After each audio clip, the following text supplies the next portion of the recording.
wabarakatuh. Saya Fitri Sariati dari Prodi Sistem Informasi Universitas Muhammadiyah Riau. Baiklah, di sini saya akan membahas satu topik, yaitu area fokus teknologi informasi.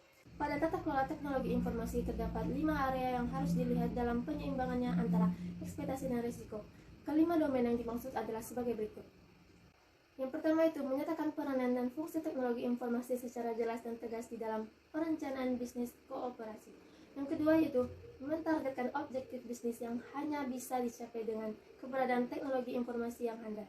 Yang ketiga yaitu membuat indikator kinerja teknologi informasi yang direncanakan dan diukur keberhasilannya. Domain yang kedua pada area fokus teknologi informasi yaitu value delivery. Value delivery ini bertujuan untuk memastikan tentang manfaat nyata yang bisa dirasakan perusahaan saat teknologi informasi dibangun dan diterapkan. Manfaatnya menjadi target yang harus dapat dipastikan keberadaannya, adapun manfaatnya sebagai berikut. Yang pertama itu mempercepat proses pengambilan keputusan. Yang kedua, memperbaiki kualitas koordinasi data. Yang ketiga, meningkatkan produktivitas kerja. Domain yang ketiga yaitu resource management. Sumber daya pada perusahaan bersifat terbatas. Dengan begitu, sumber daya yang terbatas harus benar-benar dioptimalkan penggunaannya. Antara beberapa cara untuk mengoptimalkannya sebagai berikut. Yang pertama yaitu penggunaan sumber daya teknologi secara bersama-sama atau saling berbagi.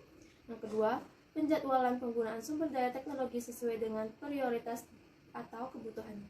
Yang ketiga, penerapan manajemen hemat energi dengan cara mengatur parameter pemanfaatan sumber daya agar hemat pemakaiannya dan awet usianya. Domain yang ketiga yaitu risk management. Pada risk management ini memiliki dua aspek utama dengan keberadaan teknologi informasi dan manajemen risiko ini. Yang pertama ada risiko pada bisnis yang dihadapi perusahaan saat tidak menggunakan teknologi informasi. Yang pertama yaitu kemampuan perusahaan dalam bersaing dengan perusahaan kompetitor lain, terutama dengan hal penciptaan produk dan layanan berkualitas. Kemudian yang kedua itu kepatuhan perusahaan terhadap berbagai aturan transparansi, akuntabilitas, dan responsibilitas. Domain yang kelima yaitu resource management. Ada dua hal yang berhubungan dengan manajemen kinerja. Yang pertama yaitu kemampuan teknologi informasi dalam mendukung bisnis untuk mencapai kinerja yang direncanakan. Kemudian yang kedua yaitu kemampuan teknologi informasi dalam membantu para pemimpin perusahaan dalam membantu pengawasan serta menilai kinerja bisnis yang dikerjakan dengan menggunakan berbagai fitur. Seperti yang pertama itu ada dashboard. Yang pertama yaitu ada dashboard manajemen. Dashboard manajemen sistem yang berfungsi untuk memperlihatkan situasi dan kondisi usaha dilihat dari indikator kunci keberhasilan atau pencapaian objektif. Yang kedua yaitu manajemen informasi sistem yang berisi sekumpulan grafis untuk menggambarkan berbagai status terkait dengan pasar, produk, portofolio, tren, dan penjualan.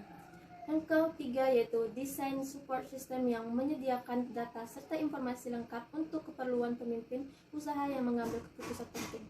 Kemudian selanjutnya yaitu eksekutif informasi sistem yang menerapkan sistem pelaporan bagi para eksekutif pemilik maupun pemimpin perusahaan untuk melihat situasi dan kondisi dalam suatu waktu tertentu. Baiklah, sekian dari presentasi saya yang saya berikan tentang area fokus teknologi informasi. Mohon maaf jika ada kesalahan kata. Wabillahi taufiq wal hidayah. Wassalamualaikum warahmatullahi wabarakatuh.